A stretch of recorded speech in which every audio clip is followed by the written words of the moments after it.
ជាដំបូងសូមជម្រាបសួរទៅកាន់ពុកម៉ែបងប្អូនទាំងអស់ដែលចូលចិត្តទស្សនាតម្រុយឆ្នោតអាវងហើយថ្ងៃនេះផងដែរតម្រុយឆ្នោតអាវងក៏ដូចជារាល់ដងក៏មានលេខច្បាស់ដើម្បីធ្វើការណែនាំចែកជូនទៅកាន់ពុកម៉ែបងប្អូនប៉ុន្តែមុននឹងចូលទៅកាន់វីដេអូសូមពុកម៉ែបងប្អូនកុំភ្លេចជួយចុច like ក៏ដូចជាជួយចុច Subscribe ហើយនឹងដាក់សញ្ញារូបកណ្ដឹងដើម្បីទទួលបាននៅតម្រុយឆ្នោតអាវងសុំ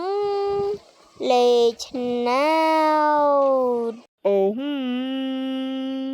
ខ្ទងខ្សែ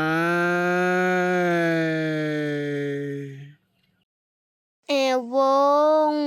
សុំលេខឆ្នោត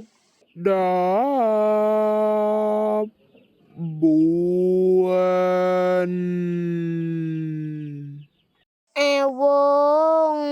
សុំលេខឆ្នោត6